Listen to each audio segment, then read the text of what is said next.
할렐루야. 구정 명절 잘 샜습니까? 요번 구정은 토요일, 주일, 월요일, 화요일까지 긴 구정 연휴인데, 특히나 이번 구정 연휴에는 역사적인 강추위가 몰아쳤습니다. 그래서 여러분들 건강하게 다시금 이렇게 뵐 수 있어서 참 좋은 것 같습니다. 오늘은 본문 말씀 신약 성경 디모데 전서 6장 17절로 19절 말씀으로 2023년 성공 시리즈 당신 풍요를 선택할 것인가 경건을 선택할 것인가 이 둘 중 어느 것을 선택할 것입니까? 라는 조금 긴 설교 제목으로 오늘 말씀을 나누도록 하겠습니다.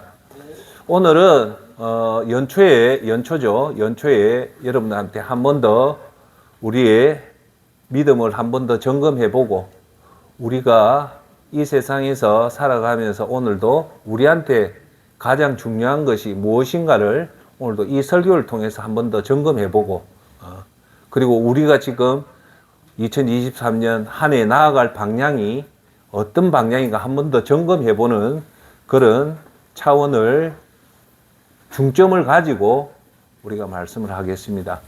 우리는 다짐한 것들이 시간이 지나면 점점 잊혀집니다. 잊혀지다 보면 저와 여러분들이 스스로 잘 하나님 말씀대로 묵상을 안 하면 어느 순간에 자신도 모르게 세상의 방향으로 가 있는 것을 알 수 있습니다. 특히 여기 모이신 시니어 여러분들은 어느 누구보다도 이제 하나님 앞에 제일 가까이 가 있는 연세들입니다.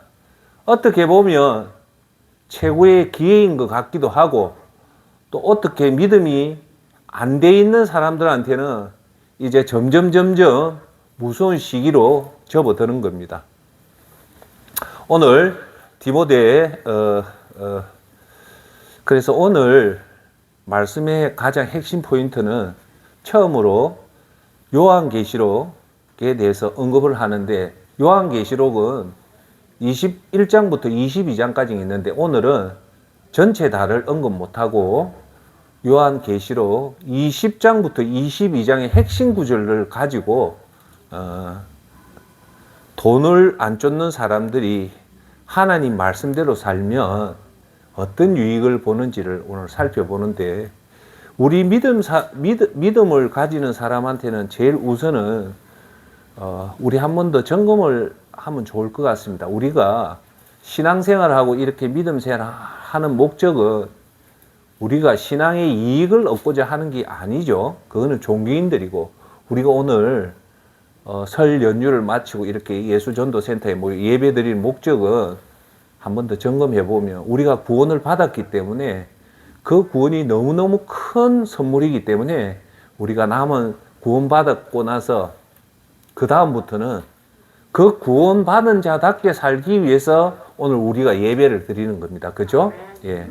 그래서 오늘도 온 것은 그 구원이 감사해서 예배를 드리는 거고 그러다 보니까 하나님이 우리를 인도해 주시고 보호하는 겁니다. 할렐루야. 그래서 우리는 믿음 생활을 해서 유익을 본다는 것은 어찌 보면 반만 맞는 거다. 그러니까 믿음 생활의 가장 중요한 것은 뭐냐? 구원받은 자답게 사는 것이 너무너무 중요하다. 그래서 오늘 설교 중반부의 핵심적인 요한계시록 20장, 21장, 22장을 통해서 오늘 하수동 센터장이 계속 말했던 그 천국이 성경에서 말하는 천국이 과연 어떤 건고 그리고 오늘 초핵심적인 사항 구원을 결정하는 것이 뭐냐면 사실은 성경에는 생명책을 놓습니다. 오늘 좀 기쁜 얘기인가 동시에 좀 두려운 얘기죠. 구원을 받았다 안 받았다 너는 구원받았다 너는 구원을 안 받았다라고 성경은 얘기하는 것이 아니라 요한계시록에는 어떻게 구원을 결정하냐면 생명책이 나옵니다. 생명책에 기록된 자는 쉽게 말해서 구원을 받는 거고 생명책에 기록이 안 돼 있다면 구원을 못 받는 겁니다. 오늘 그걸 보도록 하겠고요. 그리고 심판이라는 불못이 나옵니다. 그러면 오늘 말씀은 그것은 이것을 통해서 오늘도 얘기했다시피 우리가 한 번 더 연초에 나의 믿음의 방향, 내가 믿음의 각오, 결심들을 한 번 더 점검해서 끊임없이 우리가 하나님 앞에 부끄럽지 않은 믿음 생활을 사는 것이 우리 삶의 최우선적인 목표이자 목적이니까 그것을 새기고 가자는 겁니다. 오늘 디모데 전서 6장 17절 19절 말씀은 쉬운 성경으로 여러분에게 말씀을 읽도록 하겠습니다. 이 계시의 말씀을 읽을 때 하나님 음성을 듣기를 바라겠습니다. 이 세상의 부자들에게 이 말을 전하십시오. 교만하지 말며 돈을 의지하지 말고 하나님께 소망을 두라고 가르치십시오. 하나님은 우리가 필요하는 모든 것을 주시며 또 그것을 누리게 하시는 분입니다. 오늘 디모데전서 6장 17절의 말은 부자들에게 앉아 경고하는 건데 그것이 곧 오늘 현대를 사는 저와 여러분들에게도 똑같이 하는 메시지입니다. 첫째는 뭐냐? 교만하지 말라는 겁니다. 교만이 뭡니까? 교만의 그 뿌리는 내 힘으로 됐다. 하나님 없이 내 힘으로 됐다는 것이 그 교만의 출발입니다. 교만하지 말고 둘째, 돈을 의지하지 말라는 겁니다. 예. 그리고 나서 사도 바울은 하나님께 소망을 두라고 가르치고 우리의 소망은 돈이 있는 것이 아니라 어디에 있다? 하나님에게 소망을 두라. 오늘도 여러분들이 하나님 소망을 두는 저와 여러분이 되기를 바라겠습니다. 더 중요한 것은 하나님은 우리가 필요하는 모든 것을 준다고 말합니다. 여러분 여기서 중요한 사실은 여러분 우리가 기도할 때 필요한 것은 하나님 반드시 줍니다. 단 우리가 필요 이상의 욕심을 구하는 기도는 하나님은 응답을 안 하지만 우리가 먹고 자는 것에 대해서는 반드시 하나님은 응답해 주십니다. 할렐루야. 그리고 그것을 누리게 하시는 분이 하나님이다. 디모데전서 6장 17절 말씀은 돈에 소망을 두지 말고 오직 하나님에게 소망을 두면 하나님이 다 해결해 준다라고 얘기를 합니다. 17절 선한 일을 하도록 노력하며 두 번째 뭐냐? 이 땅을 살 때 어영부영 살지 말고 목표를 뚜렷하게 따릅시다. 선한 일. 돈 버는 일은 그 다음 일이고 우리의 제일 목적은 선한 일을 해라. 선한 일이 뭡니까? 첫째, 전도하는 일, 구제하는 일, 그리고 가난한 자를 돕는 이런 선한 일을 하며 또 베푸는 가운데 부유함을 누리도록 그들을 가르칩시오. 즉 베푸는 순간에 우리는 부유함을 누린다는 겁니다. 존경하는 여러분, 사람은 주는 것이 기쁠까요? 받는 것이 기쁠까요? 사실은 주는 것이 기쁩니다. 그죠? 예. 그래서 사도 바울 선생은 부자들에게 베푸는 가운데 부유함을 누리라. 그거는 부자한테 하는 말이 아니라 오늘 저와 여러분들에게 하는 말씀입니다. 자, 그리고 나눠주고 베풀 때 맛볼 수 있는 참 기쁨을 말해 주십시오. 참 기쁨이 뭐냐? 우리가 텔레비를 본다, 맛있는 음식을 먹는다, 뭐 골프를 친다 이런 것이 기쁨이 아니고 사도 바울 선생은 참 기쁨이 있다. 참 기쁨은 뭐냐? 나눠주고 베풀으라는 겁니다. 할렐루야. 우리 것은 우리 것이 아니기 때문에 하나님이 저와 여러분에게 잠시 맡겨준 거예요. 청지기 사명을 준 거예요. 그래서 맡겨준 그 사명대로 하나님 말씀대로 나눠주고 베풀 때 더 풍성한 삶을 사는 겁니다. 자, 그렇게 할 때 그들은 하늘 창고에 보물을 쌓게 될 것입니다. 이것이 그들의 미래를 위한 든든한 터가 되고 참 생명을 얻게 해줄 것입니다. 여기서 아주 중요한 말을 합니다. 그게 뭐냐? 이렇게 한다. 뭐냐? 선한 일을 하도록 노력하고 나눠주고 베풀면 어떤 결과가 있냐면 하늘의 창고에 보물이 쌓인다는 겁니다. 할렐루야. 믿습니까? 우리 믿음의 사람은 항상 그것을 명심해야 됩니다. 자, 여러분들 믿음을 위해서 한 번 더 질문을 드려볼게요. 내가 하늘의 보화를 쌓기 위해서 우리가 나눠주는 걸까요? 아니에요. 우리가 하나님 말씀대로 구원받은 자답게 살다 보면 그걸 순수하게 베풀죠. 그 순수한 게 뭡니까? 오른손이 하는 걸 왼손이 모르게 하면 반드시 그런 순수한 믿음은 끝이 되는 게 아니라 반드시 하늘에 뭐가 있다? 상급이 있다고 분명히 얘기합니다. 예. 거기 오늘 보는 본문 디모데전서 6장 17절에 그 말이 나옵니다. 하늘 창고에 보물이 쌓인다. 그 하늘에 창고가 있다는 거예요. 여러분 창고가 있고 거기 차곡차곡 쌓인다는 겁니다. 여러분들 항상 그걸 생각하십시오. 나는 과연 하늘 창고에 내 보물이 어느 정도 있는가를 한번 생각을 가끔씩 돌아봐야 됩니다. 예.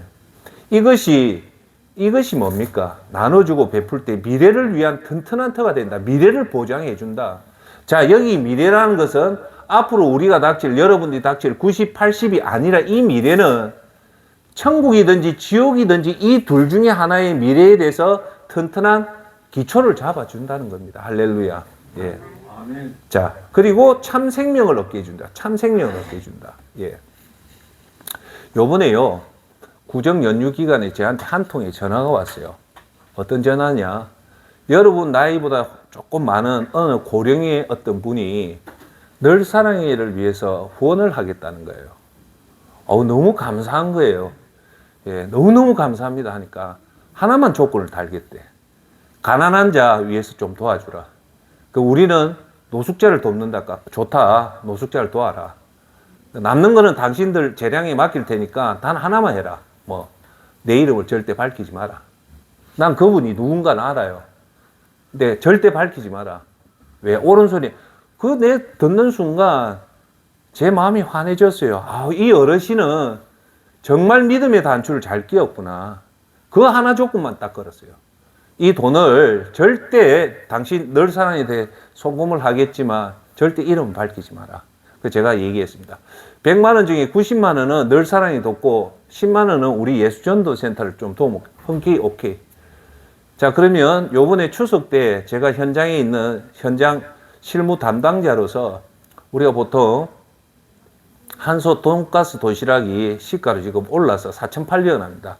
작년에는 4,500원 하는데 4,800원 하는데 그것도 좋은데 설날이니까 우리 노숙자분들한테 조금 더 좋은 음식을 해주고 싶다. 제가 실무자로. 그래서 통닭을 한번 하면 어떻겠습니까? 항상 우리가 무명의 후원자가 오면 제가 항상 얘기합니다. 현장에서는 늘 도시락도 맛있는 도시락 먹지만 통닭을 참 좋아하거든요.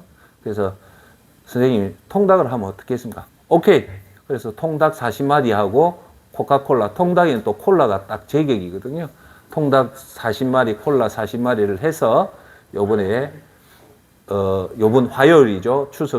설날 연휴 마지막 날 가서 40통닭하고 40한데 너무 좋아하시는 거예요. 그래서 남은 돈은 지속적으로 이분이 먼저 자기 돈부터 후원을 해달라. 자기는 언제 떠날지 모르기 때문에 그런 얘기는 안 했지만 저는 그 돈을 받을 때 후원자가 주신 돈에 맞게 써야죠. 그래서 우리 늘 사랑에 잔고가 있지만 이분 돈부터 우선적으로 연로하시니까 조금 좋은 데에 써야 되겠다라는 생각을 합니다. 자, 이분이 해온 말씀이 오늘 디모데전서와 똑같습니다. 하늘의 창고에 보물을 쌓게 될 거고요.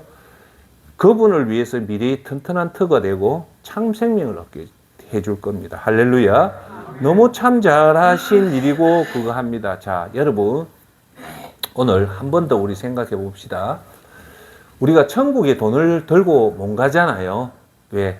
첫째, 그것은 우리가 노력해서 번 돈이 아니다. 그래서 천국에 못 가져가는 거예요. 자, 그렇다 하더라도 우리는 상상을 할 수 있으니까 만약에 우리가 천국에 돈을 가져간다 손 칩시다. 그럼 우리가 천국에 돈을 쓸 수 있을까요? 없을까요? 없습니다. 천국은 어마어마하기 때문에 우리가 가진 돈으로는 단 하나도 살 수 없어요. 자, 그러면 뒤집어 놓고 봅시다. 천국에 여러분 여러분 그 하늘 창고에 보물을 쌓게 되는데 여러분 그 보물이 큰 보물도 있고 적은 보물도 있을 거 아닙니까? 그죠? 그런데 그 보물 중에 하나가 이 땅에, 이 지구상에, 이 땅에 가져오면 돈의 가치하면 얼마일까요? 이거는 상상 못하는 가치예요. 즉 무슨 말이냐면 이번에 그 고령의 어떤 분이 액수가 조금 큽니다. 큰데 그 돈이 이 땅에서는 큰 돈이라는 게 비교잖아요. 그죠? 1,000만 원도 1억에 비하면 적은 거고 100만 원도 10만 원 비하면 큰 건데 우리가 말하는 큰 돈 하면 뭐 한 100억이라 칩시다. 100억이고 1,000억이 치면 그 돈이 천국에 가면 소용이 있습니까? 없습니까? 없죠.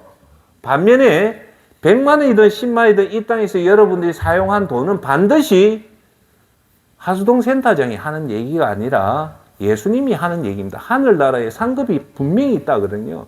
그러면 여러분들이 알게 모르게 오른손이 하는 걸 왼손이 모르게 예를 들어서 10,000원을 가난한 자를 도왔다 칩시다. 그러면 반드시 하늘에 상급이 있단 말입니다. 상급이 있는 그 상급이 과연 이 땅에 데리고 오면 이 돈이 얼마나 되겠냐 이거죠. 10,000원어치인데. 제가 볼 때는 1조 원 이상의 1조 원이요 되어 있습니까? 100조 원 우리가 상상 못하는 그 가치가 제 말은 천국의 상급의 가치가 이 땅에서는 화폐 가치로 따질 수 없다는 겁니다. 그것이 여러분 지혜의 눈을 뜨시라는 겁니다. 할렐루야. 무슨 말인지 알겠죠? 두 번째 얘기합시다. 자, 여러분이 돌아가시면 여러분 재산은 나눠주지 말아도 나누어지게 됩니다. 그러니까 지혜로운 사람은 여러분이 돌아가서 죽고 나서 가만히 있어가지고 다 나눠지는 것보다는 여러분 자식들한테 모아서 충분하게 설명해서 이 아버지가 지금 현재 재산으로는 한 1,000만 원 밖에 없다. 미안하다. 그렇지만 너희들이 어려운데 보태서라. 900만 원 주고 200만 원만큼은 이 아버지의 뜻을 따라서 가난한 자를 좀 도와주라 하면 자식들도 이해를 하겠죠.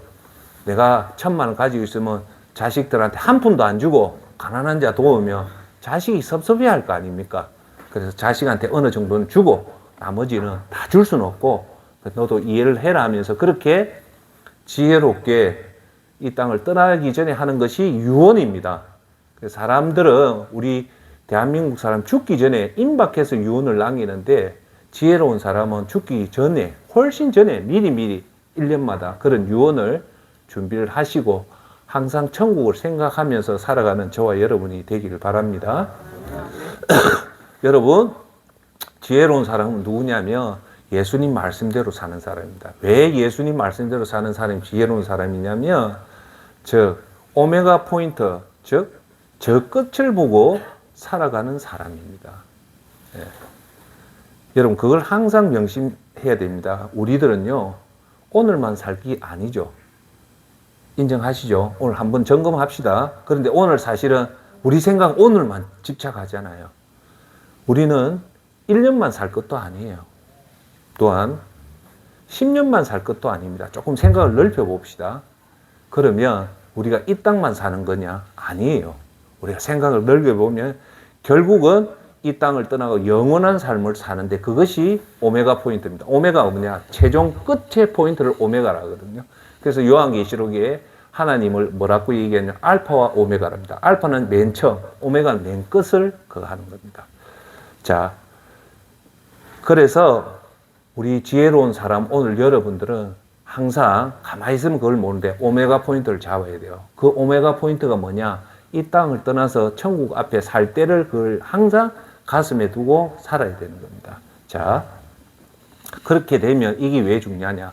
우리가 어디에 초점을 두는가에 따라서 우리의 그 중심축이 달라집니다. 자, 지금 뭐냐? 오늘만 살고 이 땅만 살고 한 달만 살고 1년을 산다면 자연적으로 현실에 집착하게 되고 돈에 집착하게 됩니다. 맞죠? 하지만 우리가 이걸 떠나서 항상 성경 말씀대로 오메가 포인트를 생각하면 어떻게 되냐면 돈이 아니라 경건, 믿음의 핵심을 두는 겁니다. 할렐루야. 그래서 진짜 그리스도인은 돈을 무시하라는 얘기는 아닙니다. 제가 항상 선생님들한테 드린 말씀은 돈을 무시하라는 게 아니고 우선순위는 돈이 아니다. 믿음이다. 그 다음에 돈을 가지고 그걸 우리가 잘 활용하자는 겁니다. 자, 결국은 진실을 알 때 우리는 그걸 뭐합니까? 오메가 포인트 오늘 보는 요한계시록에 그걸 봅니다. 자, 하나만 오늘 언급하고 요한계시록으로 넘어가겠습니다. 굳이 우리 현대인들은 굳이 돈이 있어야 행복하다는 그런 공식이, 등식이 있어요. 돈이 많으면 행복하다라고 얘기를 하는데 과연 우리 성경은 과연 돈이 많아야 행복하냐면 그게 아니에요. 성경은 죄가 없는 상태에서 사람은 진짜 행복을, 참 행복을 누리지 돈이 있는데 죄가 같이 있다면 그건 행복이 아니라는 겁니다. 그걸 여러분 꼭 기억하십시오. 진짜 행복은 돈에 있는 것이 아니라 죄를 걷어낸 경건한 상태가 되면 사람은 행복해진다는 겁니다. 할렐루야. 죄를 안 짓고 우리가 경건하게 살면 하나 예를 들게요. 어떻게 되냐면 첫째, 죄책감이 없어요. 이게 엄청난 큰 이익입니다. 두 번째, 죄책감이 없으면요, 두려움이 없어요. 우리의 두려움의 근거는 사실 다 죄성이 있거든요. 세 번째는 뭐냐? 자식한테 안 부끄러워요. 내 자신한테 첫째는 안 부끄럽고, 두 번째 자식한테 안 부끄럽다는 말은 부모님, 만약에 부모님이 살아 계시다면 부모님 앞에서는 당당한 아들이 될 수 있고 형제들한테는 떳떳한 형제가 될 수 있어요. 왜? 죄를 안 짓기 때문에. 네. 그러면 쉬운 얘기지만 이게 아주 중요한 얘기가 뭐냐면 그렇게 우리가 죄를 없이 경건하게 살면요. 어떤 결과가 있냐면 부끄러움 없이요. 발 뻗고 삽니다. 여러분들 지금 저와 여러분들이 비록 큰 돈은 못 벌었지만 잘 때 발 뻗고는 자잖아요. 내일 묵을 거 좀 걱정은 좀 하겠지만 우리가 지금부터 말하는 수배자가 되면 죄를 짓고 잡으러 형사들 피해 다니는 이 수배자가요 제대로 살지를 못해요. 그걸 다른 말로 하면 도망자. 또 여러분 사기친 사람은요 언제 어느 순간에 누굴 만날지 몰라서 항상 초조합니다. 또한 사람을 죽이고 도망치는 이 살인자들, 이런 사람들은요 첫째 특징이 뭘까요? 불안합니다. 두 번째, 불안하다 보니까 항상 초조해요. 세 번째, 마음 놓고 밥 한 번 푹 제대로 못 먹습니다. 그리고 마음 놓고 발 쭉 뻗고 잠 자지를 못해요. 이런 것을 뭐라고 하냐면 사는 게 아닙니다. 예. 이것은 사람이 할 짓이 못 돼요. 여러분들 살인한 사람이요 조금 예외적인 살인한 사람이 마지막에 가면요 자수하는 사람이 의외로 많습니다. 왜요? 자기가 너무 괴로워서 못 사는 거예요. 이를 빼서 아예 자수를 해서 죄값을 치르고 나서 발 뻗고 사는 게 낫지 이렇게는 못 살겠다고 하는 사람도 많고요. 사기친 사람이나 이런 사람들은요 늘 불안해합니다. 그렇게 365일 사는 사람하고 비록 우리가 경제적으로 조금 약해도 발 뻗고 자신감 있게 사는 사람 이 둘 중에 어느 게 좋습니까? 당연히 그렇게 사는 겁니다.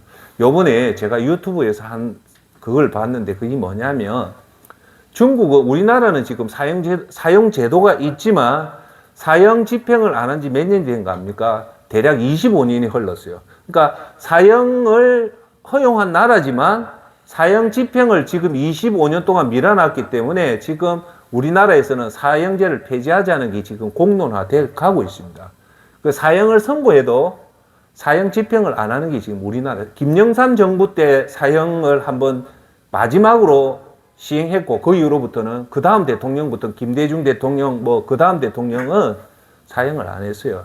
그런데 이웃나라 중국은 사형 제도가 있고 사형을 집행을 합니다. 그래서 유튜브에 보면 간간히 중국의 그 사형자가 사형 집행 전에 했던 그 말들이 나옵니다. 제가 요번에 연휴 때 그걸 봤는데 참 가슴이 찡한 얘기를 해요. 이 사람이 누구냐면 부패 범죄자로 잡혀서 사형을 당하는데 부패한 혐의로 엄청난 돈을 벌었어요. 대략 우리나라 돈으로 하면 한 40조랍니다. 이건희 회장이 죽기 전에 한 30조인데 40조면 어마어마한 거죠. 근데 이 사람이 중국에 한 8명을 자기 부하들하고 죽였는가 봐요. 그래서 이 사람이 사형 언도를 받는데 사형 받기 전에 이 사람이 마지막 최후 진술로 했던 말이 그 유튜브에 뜨는데 무슨 말 하냐. 아, 이제 죽음을 앞에 두니까 너무 허망하다. 이럴 것 같았으면 이렇게 큰 사업할 필요 없었을 걸. 우리 마을에 조그만 식당을 차려서 우리 어머니 모시고 내 마누라하고 우리 자식들하고 옹기종기 살았으면 훨씬 더 좋았을 걸. 내가 왜 이런 어리석한 짓을 했느냐라는 아주 평범한 얘기를 하는 거예요. 그 말이 뭡니까? 저는 그걸 보면서 느낀 게 뭐냐. 죽음 앞에서 보니까 중국을 휘어잡았던 그 어마어마한 권력도 아무 소용없더라는 거예요. 진짜 정말 진정한 것은 소소하고 작은 것들이 훨씬 더 중요했다. 살아계신 부모님 모시고 우리 자식 아내하고 정직하게 올바르게 큰 돈 안 벌고 만약에 자기한테 기회를 준다면 그렇게 살고 싶다라는 아쉬움을 남기고 죽는 거예요. 자, 오늘 여러분 우리가 한번 생각합시다. 우리는 과연 돈이 과연 진짜 중요할 것이냐 항상 가슴에 품고요. 우리는 정직하게 살고 성실하게 살고 부지런하게 살고 그리고 겸손하게 살고 다섯 번째 사람들을 섬기고 끝으로 비교하지 않으면 그것으로 여러분한테 칭찬을 하십시오. 할렐루야. 예. 그렇게 될 때 하나님은 그렇게 사는 사람한테는 반드시 평온의 복을 줍니다. 자, 그러면 오늘 주제로 넘어갈게요. 자, 그러면 이제 인생이 끝이 오고 죽음이 임박할 때 죽음을 생각하고 드디어 이제 실질적으로 우리가 죽음을 생각하고 이제 죽음 이후 맞이할 세상이 어떤가를 우리가 오늘 보도록 할게요. 여러분 성경에 신약과 구약 중에 오직 유일하게 천국에 대해서 천국의 모형을 살짝 비춰준 천국이 이렇다고 완전하게 보여준 곳은 없습니다. 그런데 유일하게 천국이 대체로 어떤 곳이라고 우리한테 상상을 자극해주고 그것을 조금이나마 실체화할 수 있는 곳이 있어요. 그게 어디냐면 요한계시록 20장, 21장, 22장을 보면 우리가 곧 들어갈 천국이 어떻다는 것을 놓습니다. 할렐루야. 그래서 우리가 그것을 보도록 할게요. 자, 요한계시록은 성경이 총 66권으로 구성되어 있고 제1편은 창세기고 마지막 장이 요한계시록입니다. 요한계시록은 예수님이 돌아가시고 대략 한 70년 후에 예수님의 12제자 중에 하나였던 사도 요한이 밤모섬에 유배 가서 그 책이 요한계시록입니다.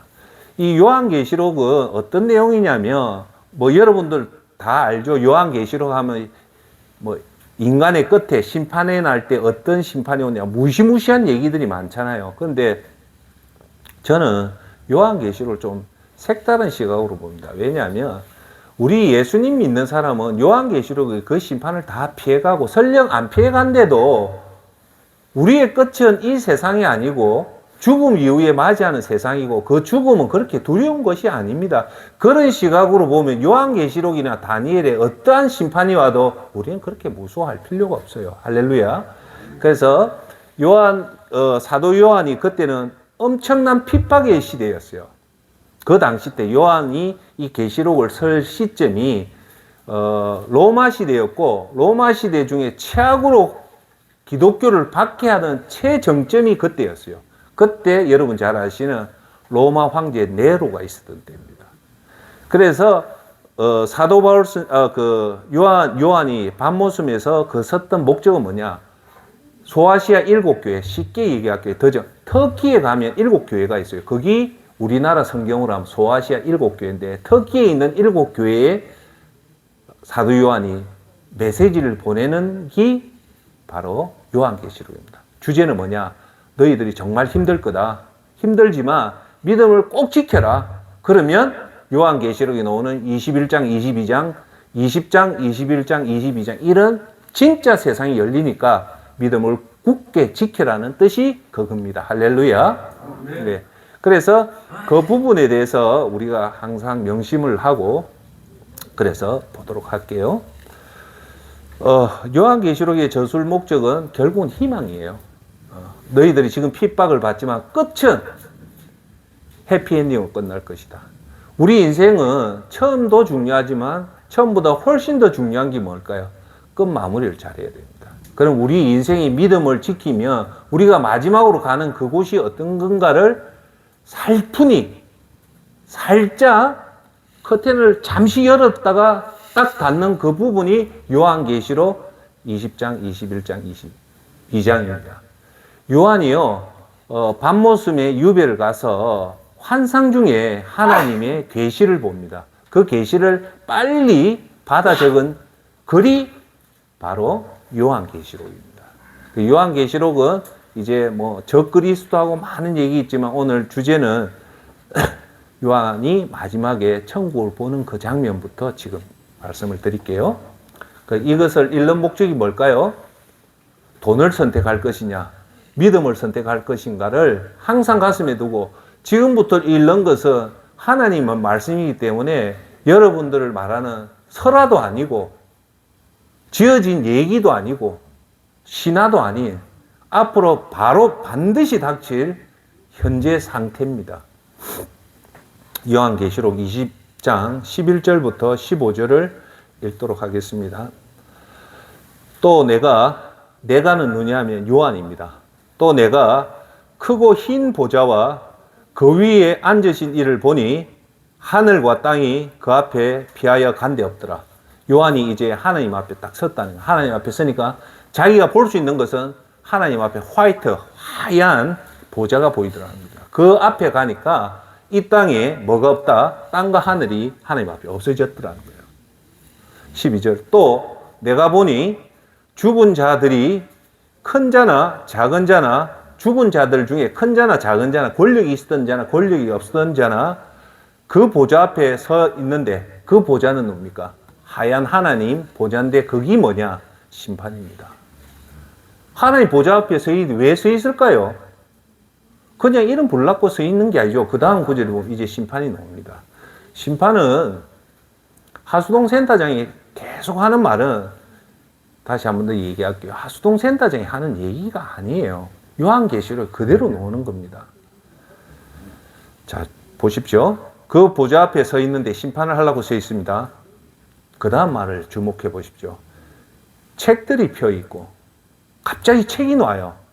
하나님 보좌 심판 앞에 책들이 펴 있고 또 다른 책이 펴 있으니 곧 따라합시다. 생명책이라.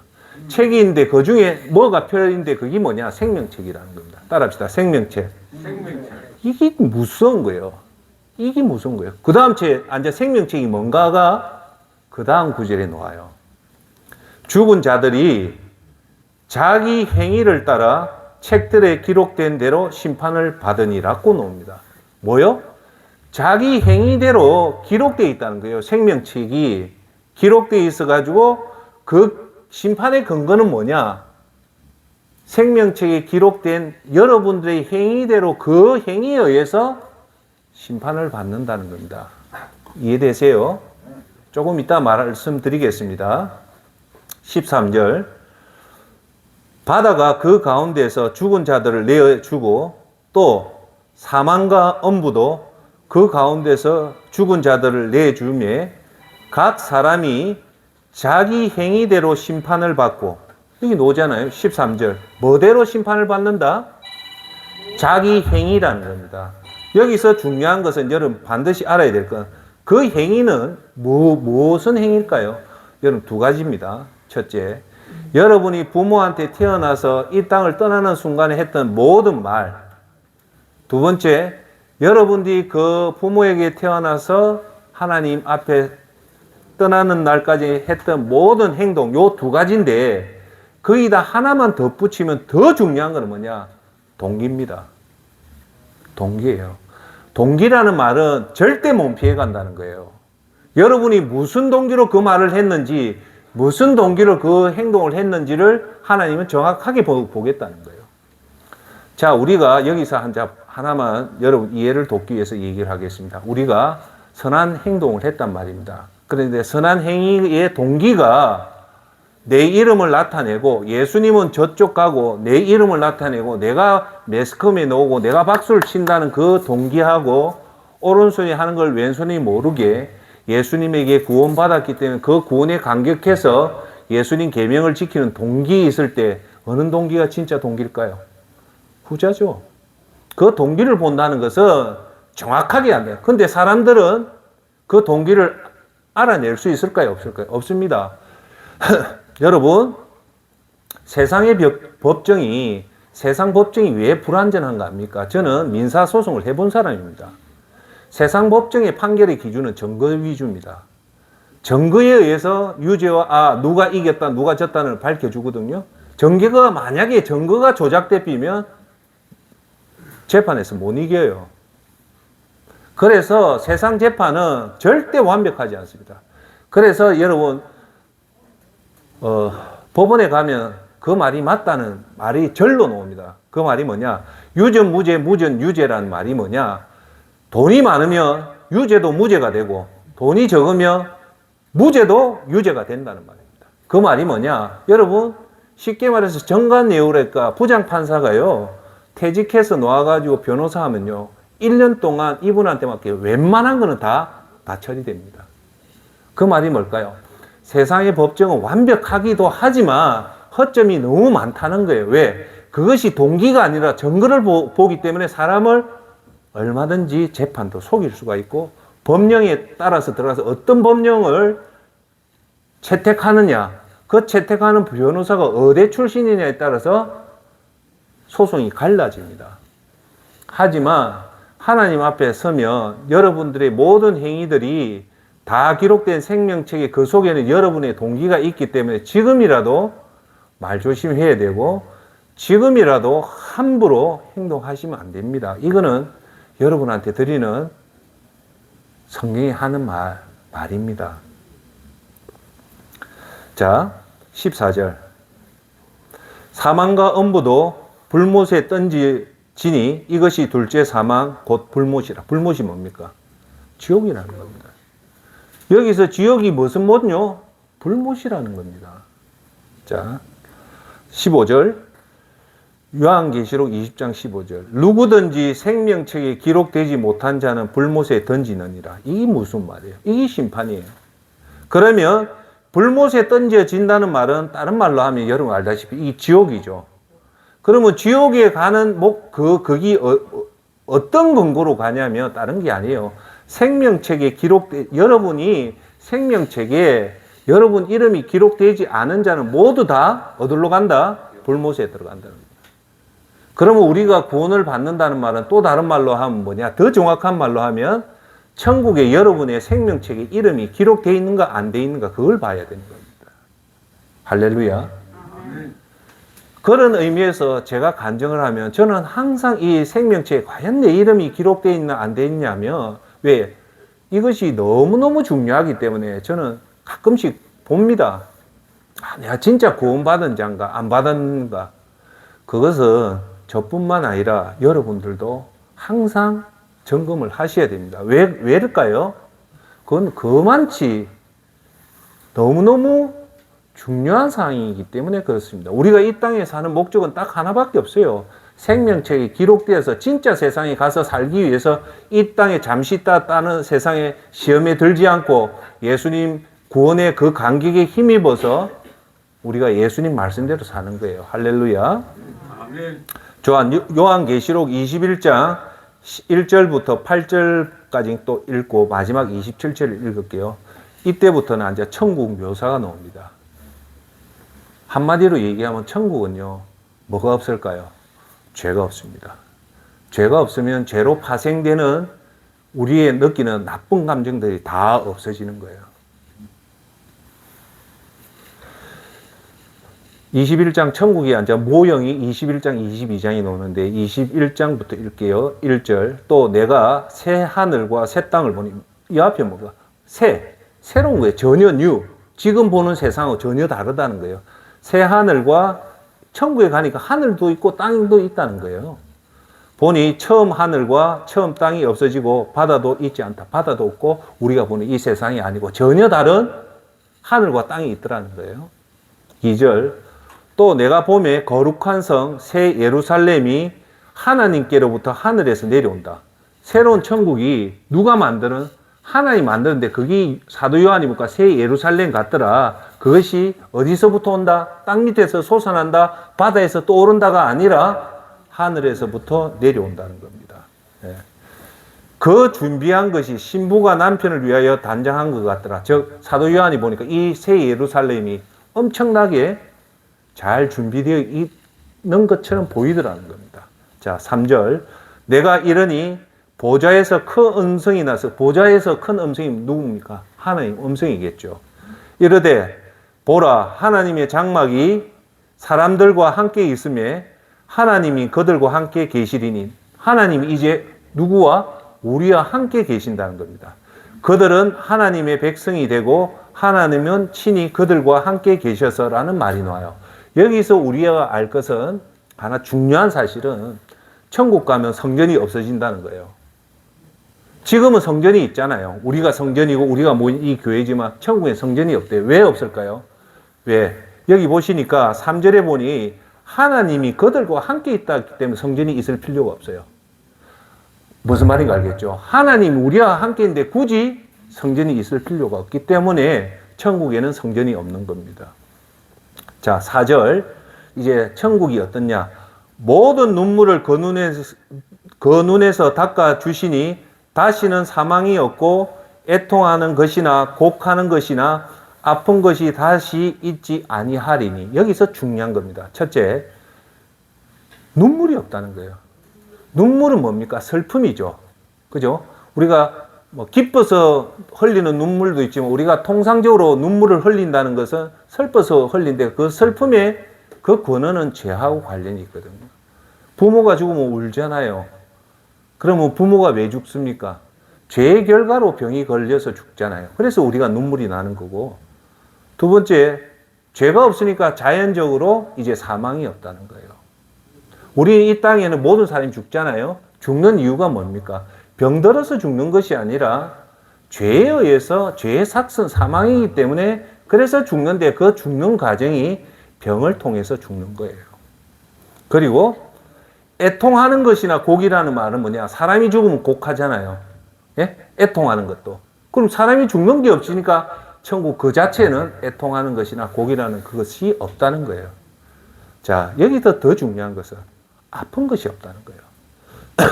제가 여러분한테 지난번에도 얘기했죠. 병은요, 여러분들이 늙어서 죽으면 괜찮아요.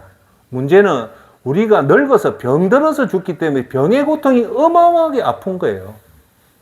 여러분 병에 걸려서 폐암 걸리고 폐렴 걸리고 예를 들어서 심장병 걸리고 중풍 온 사람들이 웃으면서 죽는 게 아니잖아요. 여러분 옆에 보면 보기가 안쓰러울 정도로 소름이 돋아요. 그 아픔을 보면. 그 병이죠. 병이 곧 아픔이죠. 그런데 천국에는 죄가 없기 때문에 병이 없기 때문에 아픔조차가 없다는 겁니다.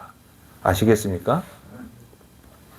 즉 죄가 없기 때문에 죄로 인한 고통은 천국에 없다는 거. 그 말은 우리가 이 땅이 누린 최악의 결과들은 다 죄로 인한 거기 때문에 그게 없는 세상은 곧 천국이라는 겁니다.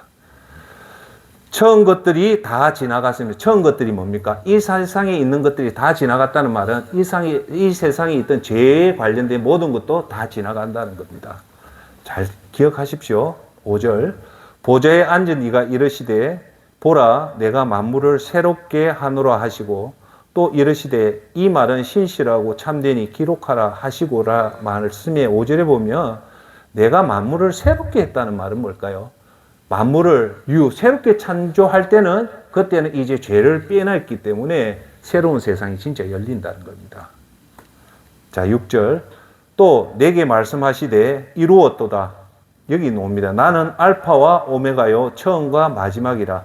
내가 생명수 샘물을 목마른 자에게 값없이 주리니. 하나님 존재가 나온다는 거예요. 하나님이 어떤 존재? 여기 처음 나와요. 알파, 맨 처음에 있었던 분이고 오메가, 맨 마지막에 있는 분이 하나님. 나는 그런 하나님이다. 자, 7절 중요한 말이 나옵니다.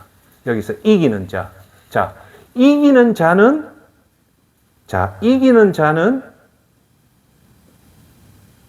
이것들을 상속으로 받으리니 나는 그의 하나님이 되고 그는 내 아들이 되리라. 이기는 자는 이것을 상속으로 받으리니라고 합니다. 뭡니까? 천국을 상속을 받는데, 자, 그러면 여기 말하는 이기는 자가 어떤 사람입니까? 세 가지입니다. 잘 명심하시고. 첫째, 이 세상에서 예수님 말대로 산 사람입니다. 그 사람이 곧 이기는 사람입니다. 이 세상에서 예수님 말씀대로 안 산 사람은 누굽니까? 세상 내 마음대로, 내 법대로, 세상 법대로 살았고, 저와 여러분들은 우리의 기준은 누구의 법대로 사는 겁니까? 예수님 말씀대로 살죠. 두 번째는 이기는 자가 뭐냐? 구원받은 자답게 사는 사람이에요. 이기는 자는 누냐?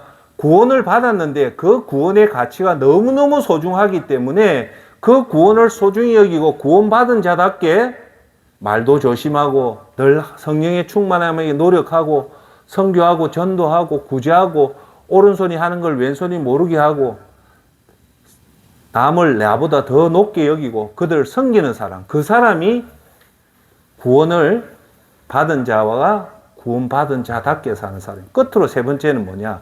하나님의 계명을 지킨 사람입니다. 왜 그러냐? 요한복음 14장 15절에 이런 말이 나옵니다. 너희가 나를 사랑하면 나의 계명을 지키리라고 합니다. 하나님을 사랑하는 자는 어떤 자다? 계명을 지킨다는 겁니다. 요한복음 14장 21절에도 나의 계명을 지키는 자라야 나를 사랑하는 자니 이것들을 상속으로 사랑하는 자라고 분명히 얘기합니다. 즉 이기는 자, 즉 천국에서 너희들은 이겼다는 자는 첫째, 아까 이 말 예수님 말씀대로 산 사람. 둘째, 구원받은 자답게 산 사람. 셋째, 하나님 계명을 지킨 사람. 그것이 이 땅에서 우리가 해야 될 의무라는 것을 항상 가슴에 두기를 바라겠습니다. 이것들을 상속으로 받으리니 나는 그의 하나님이 되고 그는 내 아들이 되리라는 게 놀라운 사실이에요. 이렇게 우리가 이 땅에 살면 천국에 가면 이제 하나님이 그의 하나님, 우리의 하나님 되고 우리는 하나님의 아들이 된다는 겁니다. 자, 8절.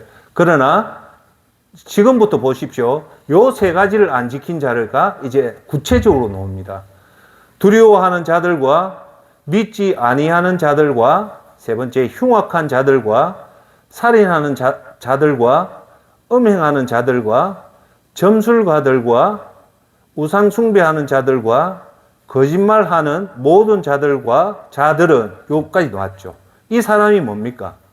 쉽게 어떤 사람이냐? 예수님을 제대로 안 믿고 예수님 말씀대로 안 산 사람, 즉 죄가 있는 사람이 이 사람들입니다. 이해하십니까? 자, 이런 사람들은 잘 들으십시오. 따라합시다. 불과 유황으로 타는 못에 던지리니 이것이 둘째 사망이라. 분명히 나오죠. 생명책이 기록 안 된 사람들은 이런 사람들인데 이분들은 어디로 간다? 불과 유황으로 타는 불못에 던져진다는 겁니다. 자, 여러분, 저는 등골이 서늘서늘합니다. 나는 서늘한데 왜 나이 드신 분들 이걸 모르면 이거는 어째 보면 용광로가 바로 지금 눈앞에 와 있는 상태예요, 지금. 그런 상태에서 우리가 진짜 뭐 조금 심하게 반물 마음이 있겠습니까? 지금 눈앞에 닥쳤는데 이미경 쌤은 90이니까 거의 지금 완전 크로즈 앞에 눈앞에 딱 온 거예요. 저한테도 사실 앞에 있는데 제가 이렇게 표현하는 것은 그만치 지금 절박하고 우리가 상상을 초월할 일들이 곧 닥친다는 거예요. 자, 넘어가서 27절로 결론을 맺을게요. 무엇이든지 21장 27절 무엇이든지 속된 것이나 가정한 일을 또는 거짓말하는 자는 결코 그리로 천국으로 들어가지 못하되 오직 어린 양의 생명책에 기록된 자들만 들어가리라. 즉 어린 양이 어디에? 생명책이 나오잖아요. 그 어린 양의 생명책이 기록되려면 어떻게 됩니까? 예수님이 우리를 위해서 돌아가셔서 우리의 죄가 다 도말돼야만이 천국 가는데 그 도말되는 것을 우리 힘으로 할 수 없으니까 예수님이 이 땅에 오셔서 십자가에 돌아가서 죽었잖아요. 자, 한번 봅시다. 예수님이 이 땅에 온 목적도 죄였고, 그죠? 우리 죽음이 온 것도 죄고, 지옥 가는 것도 죄고, 그러니까 사실은 천국보다 더 무서운 게 이 죄라는 말입니다. 그것을 우리가 믿고 뭘 믿습니까? 이 죄를 우리 힘으로 다 해결 못하고 우리 힘으로 다 기억 못해서 우리 힘으로 100% 해결을 못한다는 것을 우리가 알기 때문에 그것을 예수님이 대신 속량을 해줬는데 그냥 쉽게 속량을 한 게 아니고 예수님이 이 땅에 인간의 육체로 오셔서 33년 살다가 십자가에서 9시간 동안 매달려 있는 그 죽음의 은혜로 저와 여러분들이 구원을 받았다는 것을 믿는 거예요. 믿고 이제 그 이후로부터 그 믿음의 대로 우리가 살 때 비로소 우리의 이름들이 어디에 기록된다? 생명책에 기록된다. 그것을 믿어서 끝이 나는 게 아니에요. 그것을 믿고 나서 이제 그 믿음을 실천하는 그 가운데 여러분 생명책에 기록이 되는 겁니다. 믿었는데 그 믿음대로 안 산다면 여러분 생명책에 기록이 될까요? 안 될까요? 안 됩니다. 그걸 항상 기억해야 돼요. 믿는다는 게 어찌 보면 쉬운 것 같지만 절대 쉬운 게 아닙니다. 순간적으로 믿지만 순간적 그 이후부터는 우리의 믿음의 삶을 증명을 시켜야 되잖아요. 할렐루야. 그것을 오늘 꼭 결과에 두고 그러면 우리는 오늘 여러분한테 하나 더 도전해 주는 얘기를 드리고 오늘 결론을 맺을게요. 여러분, 돈을 선택할 것인가 믿음을 선택할 것인가. 오늘 센터장의 설교는 우리가 하루를 보고 한 달을 보고 1년을 보면 당연히 돈을 선택할 것 같지만 이게 조금 더 길어지고 조금 더 길어져서 죽음 이후에 하나님 앞에 심판대에 서고 생명책을 세면 이제 돈이 아니라 믿음을 선택할 수밖에 없습니다. 그것을 항상 가슴에 두고 사는 사람이 성도입니다. 그분이 목사도 아니고 선교사도 아니고 집사도 아니고 모든 사람은 똑같은 거룩한 백성 성도입니다. 그 마음이 있는 사람은 어떤 경우에도 죽음에도 하나님 말씀을 붙잡게 됩니다. 오늘만 산다고 생각하면 예수님을 위해서 죽을래 살래 하면 대부분 사람은 살기를 원하죠. 그렇지만 정말 이 요한계시록의 말씀이 된다. 오늘 여러분 스스로가 한번 질문해 보십시오. 너 지금 죽을래 살래 하면 예수님을 위해서 내가 죽겠다 하는 말이 그런 용기와 강당이 생기기 위해서는 이런 복음의 기초가 밑바닥부터 철저하게 이렇게 쌓여 있을 때야만이 순교의 각오도 쉽게 할 수 있다는 겁니다. 할렐루야. 오늘 마지막 말씀은 6.25 때 전라도 광주의 양민교회를 시무했던 박석현 목사님의 알려지지 않았던 간증 스토리입니다. 이분이 순교에 죽어요. 근데 이분이 순교에 죽을 때 살아남았던 이 목사님 사택에서 도왔던 식모가 살아남습니다. 살아남아서 이 박석현 목사님이 공산주의 앞에서 어떤 순교를 했던가를 생생하게 정언했던 것이 제가 받아본 거예요. 때는 6.25 때인데요. 6.25 할 때 북한군이 이제 전라도 쪽으로 와가지고 이 양민교회를 장악해서 목사가 모시는 장모님하고 자기 아내하고 자기 아들 4가족이 있었대요. 그래서 너희들은 부르주아로서 하나님을 믿기 때문에 너희들을 총살을 시킨다고 할 때 박석현 목사는 떳떳하게 순교를 각오를 했더랍니다. 그런데 박석현 목사는 딱 하나 부탁을 했대요. 우리 자식을 죽이는 게 않다. 하지만 여기 있는 식모는 아무 잘못이 없으니까 식모는 살려주라. 그렇게 얘기를 했답니다. 그렇게 얘기를 하니까 이 공산군이 그 박 목사의 얘기를 듣고 식모는 살려줬대요. 그리고 나서 제일 먼저 장모를 죽였대요. 왜? 이 박 목사를 어떻게 해서든 굴복을 시켜야 되니까 한 목에 동시에 죽인 게 아니고 악랄하게 서서히 장모부터 죽였대요. 그 눈에 보이는데 너 장모 일이 죽는데 너 예수님 부인 못하냐니까 여러분 오늘 제가 설교했죠. 이분은 제가 볼 때는 이 간증서 이분은 요한계시록 그 생명책이 딱 정확하게 있었던 사람입니다. 일절 흔들림도 없은 거예요. 이 식모의 간증을 들어보면 까딱 안 한 거예요. 그러니까 그 다음에 누구냐? 마누라를 딱 보는 데서 죽이더랍니다. 그때 우리가 믿음이 없으면 대번에 흔들리겠죠. 안 그럴까요? 준비가 안 돼 있는데 믿음 없는 사람 당장 장모부터 할 때 아이고 미안합니다. 한 번만 쉽게 얘기하면 되잖아요. 예 알겠습니다. 제 비록 목사지만 예수님 안 믿겠습니다 해놓고 살고 나서 다시 예수님 믿겠습니다 해도 얼마든지 살 수 있는 게 세상 방법 아닙니까? 그런데 이 박석현 목사는 하나님만 생각한 거예요. 그게 진짜 지도자입니다. 왜 오늘 제가 여러분한테 말씀을 드릴까요? 여러분들도 이런 간증을 자꾸 들으면서 여러분이 그 사건 현장에 들어갈 때 나는 과연 어떻게 할 건가 훈련이 돼 있으면 막상 그 환경이 와도 이겨낼 수가 있습니다. 그런데 그 훈련이 안 돼 있으면 대번에 넘어가요. 사탄의 앞잡이로 넘어간단 말입니다. 제 말 뜻 아시겠죠? 그래서 자기 아내가 자기 눈앞에서 죽는 걸 얼마나 마음이 찢어지죠. 근데 이 정도를 볼 때는 이 박 목사는 벌써 각오가 돼 있는 거예요. 어떤 경우든 거기 와도 자기는 하겠다고 했는데 마지막에 이제는 회유하는 사람이 누구였냐면 자기 아들입니다. 자기 아들이 그 식무의 말로 하면 박석현 목사의 아들이 나이가 몇 살이었냐면 11살이더라는 겁니다. 그 11살이 그 무장공비 앞에서 그 공산군이 그 앞에 있으니까 얼마나 무섭겠습니까?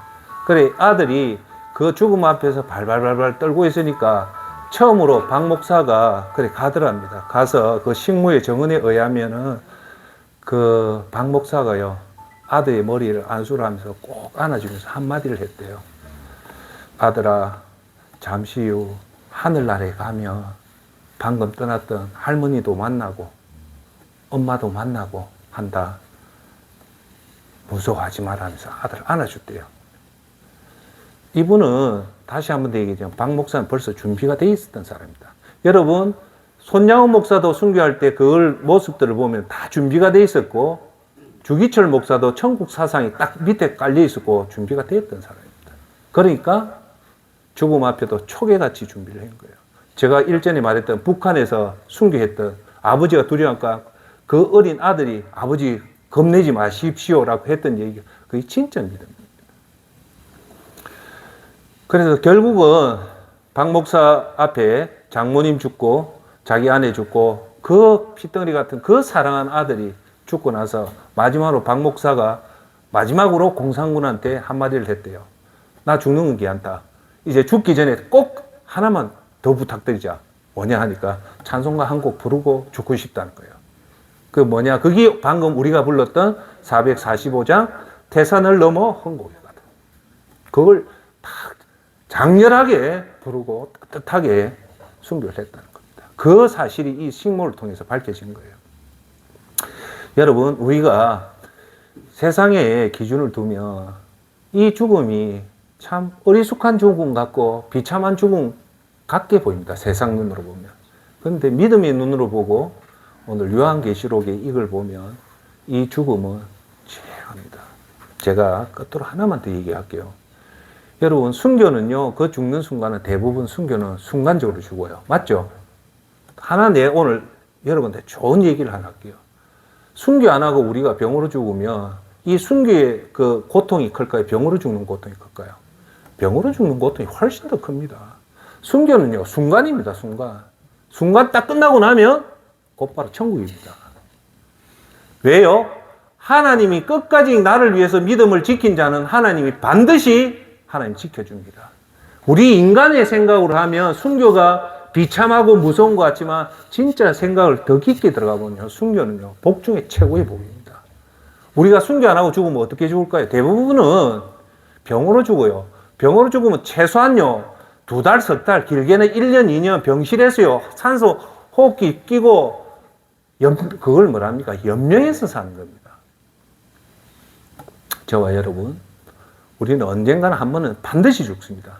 그 죽음을 어떻게 죽어야 될지는 우리가 선택한다고 해서 순교의 반열에 설 수가 없어요. 그건 하나님이 주는 유일한 최고의 선물이고, 요한계시록에 보면 최고의 상급이 순교자한테 준다는 게 반드시 나옵니다.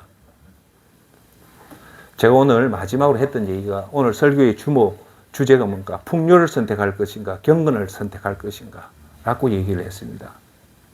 우리가 구원받은 자답게 살기 위해서는 우리가 항상 이것을 두고 오늘 처음으로 봤지만 요한계시록의 20장에 생명책이 나오잖아요. 불못이 나오잖아요. 믿음을 지킨 자한테는 하나님 주겠다는 겁니다. 할렐루야. 우리가 이 땅에 예수님 믿음대로 살면 우리는요, 이제 결론을 맺을게 2가지 큰 복을 받습니다. 첫째, 제일 큰 구원을 받는 복. 영원한 지옥이 아니라 영원한 천국 가는데 그게 절대 쉽지는 않다. 왜 쉽지 않냐면 예수님 말씀대로 믿는다는 게 쉽지 않다는 거예요. 두 번째, 그것이 전체의 99%고 1%는 이 땅에서 6가지 하나님의 복을 받습니다. 그게 뭐냐? 인도하는 복을 받고요. 사는 동안. 두 번째, 하나님으로부터 도움받는 축복을 받고요. 세 번째, 하나님한테 공급받는 복을 받고요. 네 번째, 하나님께 보호받는 복을 받고요. 다섯 번째, 하나님께 위로받는 복을 받고요. 여섯 번째, 이것을 다 함께하면 함께하는 복을 받습니다. 그래서 우리는 하나님을 제대로 믿으면 99%는 천국 가는 최고의 복을 받고 이 땅에 잠시 이 땅을 할 때는 이 6가지 복을 받습니다. 자, 결론을 맺을게요. 우리가 오늘 이 연초에 어떻게 오늘이 중요하고 한 달이 중요하고 1년을 중요하다 보면 돈이 중요한 것이 사실일 것 같습니다. 하지만 인생이 끝나는 시점 그리고 오메가 포인트로 들어가는 시점이 되면 비로소 돈이 나를 위해서 할 것이 전혀 없다는 것을 그때는 알게 됩니다. 그래서 경건한 믿음이 정말 중요했다는 것을 알게 됩니다.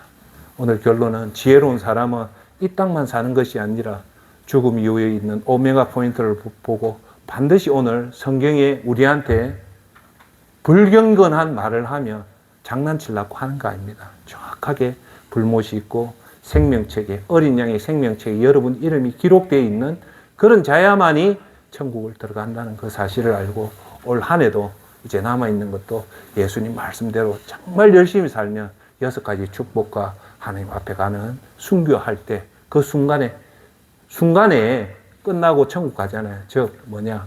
순교를 하나님 위해서 하면 하나님 반드시 우리를 지켜주고 더 큰 복을 주니까 우리는 하나님 앞에 이렇게 구원받은 것도 축복이지만 그 구원받은 자대로 살면 더 큰 하나님의 인도하심을 잊는다는 것을 꼭 명심하고 오늘도 예수님 손 꼭 붙잡고 예수님 영광을 위해서 살아가는 저와 여러분이 되기를 예수님 이름으로 축원합니다. 기도합시다.